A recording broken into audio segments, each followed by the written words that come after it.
역대하 35장 20절부터 27절까지의 말씀 우리 한 절씩 교독하겠습니다. 이 모든 일 후 곧 요시아가 성전을 정돈하기를 마친 후에 애굽 왕 느보가 유브라데 강가에 갈그미스를 치러 올라왔으므로 요시아가 나가서 방비하였더니 느보가 요시아에게 사신을 보내어 이르되 유다 왕이여 내가 그대와 무슨 관계가 있느냐 내가 오늘 그대를 치려는 것이 아니요 나와 더불어 싸우는 족속을 치려는 것이라 하나님이 나에게 명령하사 속히 하라 하셨은즉 하나님이 나와 함께 계시니 그대는 하나님을 거스르지 말라 그대를 멸하실까 하노라 하나 요시아가 몸을 돌이켜 떠나기를 싫어하고 오히려 변장하고 그와 싸우고자 하여 하나님의 입에서 나온 느고의 말을 듣지 아니하고 무기또 골짜기에 이르러 싸울 때에 활 쏘는 자가 요시아 왕을 쏜지라 왕이 그의 신하들에게 이르되 내가 중상을 입었으니 나를 도와 나가게 하라 그 부하들이 그를 병거에서 내리게 하고 그의 버금 병거에 태워 예루살렘에 이른 후에 그가 죽으니 그의 조상들의 묘실에 장사되니라.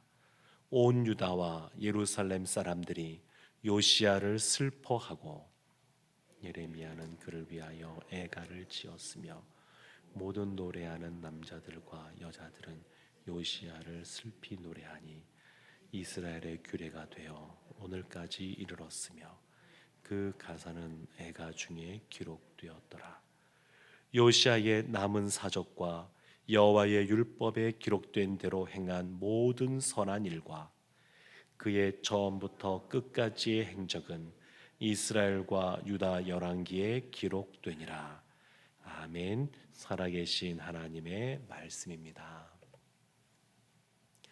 남유다 왕들 중에서 가장 다윗의 길을 따르고 하나님 보시기에 믿음으로 선하게 행한 왕을 꼽으라 그러면 요시야 왕을 꼽을 수 있습니다.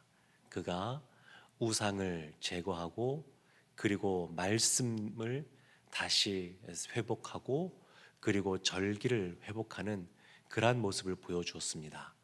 근데 오늘 말씀에 보면 요시야가 이제 죽음을 맞이하게 되는데 어떻게 이렇게 죽을 수가 있지?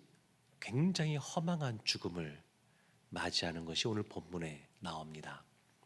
20절 말씀 보면 이 모든 일 후 요시야가 성전 정돈하기를 마친 후 이렇게 말하는데 지금 6월절 이 절기를 사무엘 선지자 이후에 가장 온전한 모습으로 6월절을 지켰던 이 요시야 그리고 나서 10여 년의 세월이 흘렀습니다. 그 10여 년의 세월이 흐른 이후에 애굽 왕 느고가 바로 느고인데 애굽 왕이 유브라데 강가에 갈그미스를 치러 올라가는 상황이 생겼습니다. 이 당시에 국제 정세가 어떠했냐면 원래 아수르 대제국이 강성했었는데 그 밑에 있던 바벨론 제국, 그 바벨론 제국이 일어나면서 아수르가 위쪽으로 쫓겨가게 되었는데 아마도 이 아수르 잔당들이 이 갈그미스에 모여 있었던 것 같습니다. 그리고 이때 이 애굽과 이 아수르가 동맹 관계에 있었는데 이 애굽 왕 이 느고가 그 이스라엘의 그 해변길을 따라 위로 올라가서 바벨론 느부갓네살이 그 당시에 장군이었는데 그가 전쟁을 벌이러 올 때 바벨론에 대항하여서 아수르와 더불어 연합군을 형성하여 바벨론에 맞서려고 하는 그런 상황이었습니다. 그런데 어찌 보면 생뚱맞게도 이 유다의 군대나 그러한 군사력이 생각보다 이 당시에도 형편없었던 상황입니다. 강대국에 비할 바가 아니었습니다. 그런데 애굽의 군대가 해변길을 따라 올라갈 때 그 요시아가 그것을 용납하지 않고 공격을 가하는 장면이 오늘 나옵니다. 그러면 왜 요시야가 같이 공격을 했을까? 여러 가지 자료들이 남아있지 않아서 정확히 알 수는 없지만 어쩌면 아수르로부터 그동안 여러 가지 남유다가 압박을 많이 받고 압제를 많이 받았고 고통 속에 있었으니까 아수르가 전쟁에서 이겨내고 다시 우리를 압박하면 어떻게 할까? 이런 생각을 하지 않았을까 싶기도 하고, 또 어쩌면 친바벨론적인 국가들이 그 당시에 주변에 있었는데 남유다도 마찬가지로 거기에 편승해서 맞서 싸운 것이 아닌가 이렇게 볼 수도 있습니다만, 자료가 충분히 남아 있는 것이 없어서 정확한 것은 알 수가 없습니다. 어쨌든 간에 이 애굽의 군대가 해변길을 따라 위로 올라가는데, 그런데 이 요시아가 그걸 용납하지 않습니다. 이 느고가, 애굽 왕 느고가 뭐라고까지 말하냐면 21절 말씀에 보면, 하나님이 나에게 명령하사 속히 하라 하셨은즉 하나님이 나와 함께 계시니 그대는 하나님을 거스르지 말라, 이런 말까지 합니다. 참 희한하죠. 그래서 요시아가 어쩌면, 아니 애굽의 왕이 하나님 이야기한다? 이것이 그 요시아 입장에서는 받아들이기 어려운 내용일 수도 있습니다. 그러나 보면 22절에 요시아가 몸을 돌이켜 떠나기를 싫어하고 오히려 변정하여 그와 싸우고자 하니 하나님 입에서 나온 느고의 말을 듣지 아니하고 무기또 골짜에 이르러 싸울 때에, 싸움을 합니다. 그러니까 지금 모든 상황 속에서 늘 하나님 앞에 묻고 나아가야 되는데 요시아가 그렇게 하지 않습니다. 어찌 보면 요시아의 지난 행적을 보면 하나님 앞에서 10가지 중에서 9가지를 잘했다고 볼 수 있습니다. 8, 9가지를 굉장히 잘했습니다. 그런데 우리가 살다 보게 되면 사람이 하나님이 주시는 그러한 부요함, 은혜 이런 걸 경험하다 보게 되면 늘 경계하지만 않으면 어느 순간 교만해질 수가 있습니다. 그래서 지난 나의 삶 속에서 내가 8가지, 9가지를 지금까지 잘해왔으니까 이제 내 앞에 놓이는 9번째, 10번째도 내가 잘 할 것이다 라고 생각하고 하나님께 묻고 나아가지 않으면 이와 같이 문제가 생깁니다.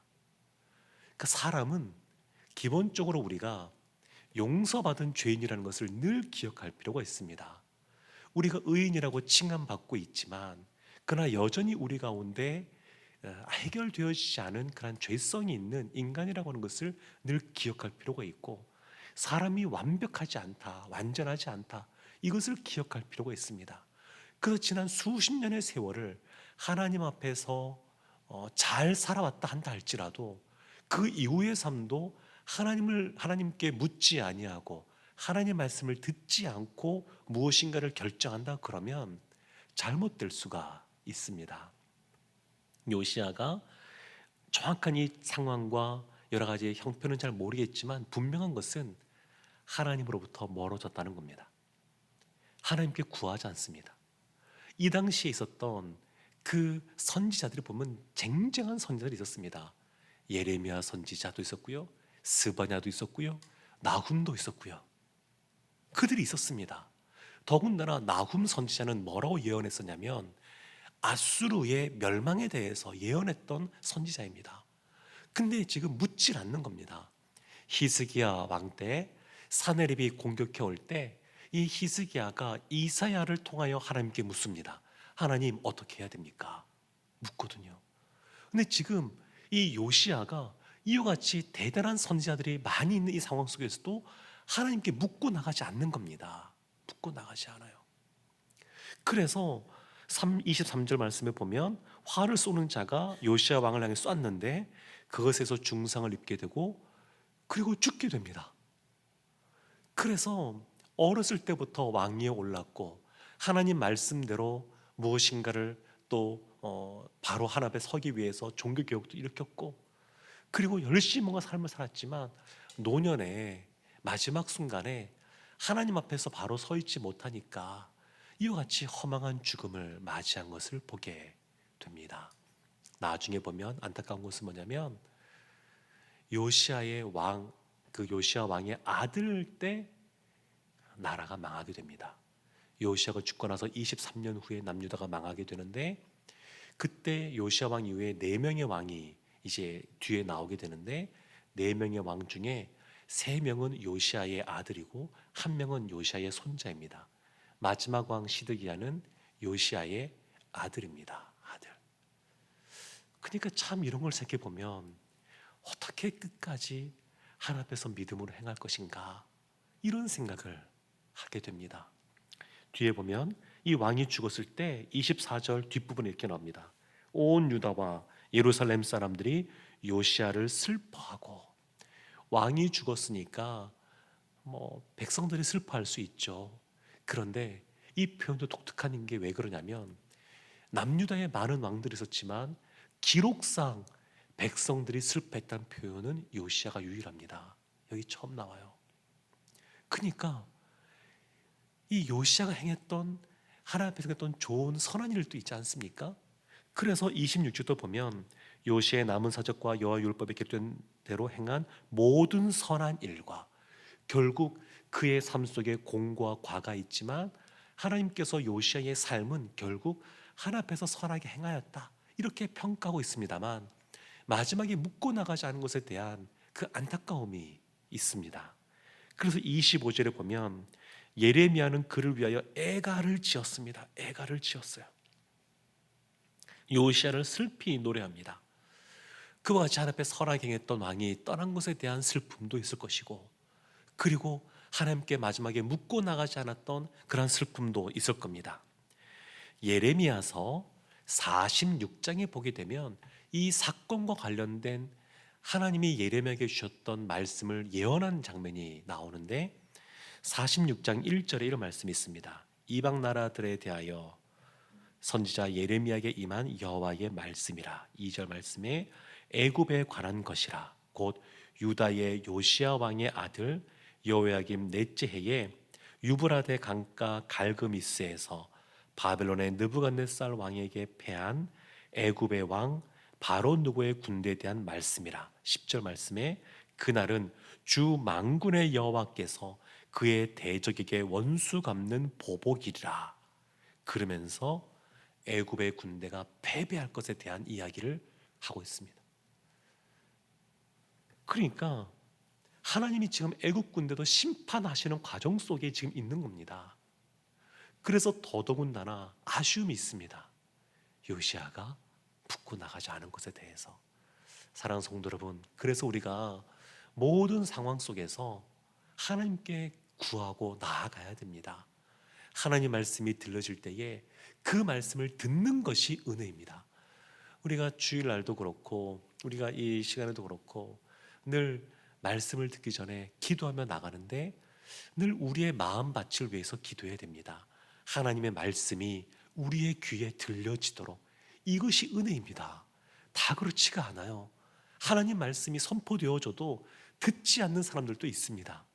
그런데 이 말씀이 들려지는 것이 은혜입니다.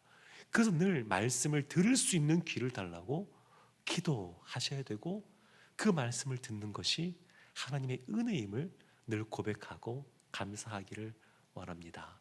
사랑하는 성도 여러분, 그래서 어떤 면에서는 자기 확신이 너무 강한 사람은 어떤 것을 결정할 때 하나님께 기도할 뿐만 아니라 주변에 좀 물어보는 것도 필요합니다.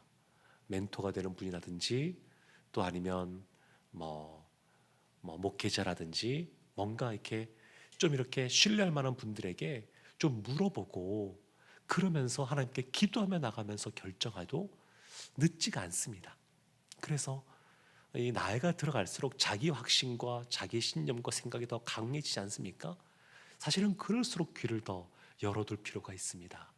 요시아가 젊은 시절에 하나님 앞에서 믿음으로 잘 행했습니다. 근데 마지막은 허망하게 죽음을 맞이했습니다. 그래서 마지막 죽는 순간까지도 하나님의 은혜가 필요합니다. 그 마지막 순간에 하나님 앞에서 믿음으로 잘 살아가서 사람들이 더 함께하지 못한 안타까움은 있을지 몰라도 그거 자체를 너무 슬퍼하지 않는 그러한 우리의 마지막 모습이 되기를 원합니다.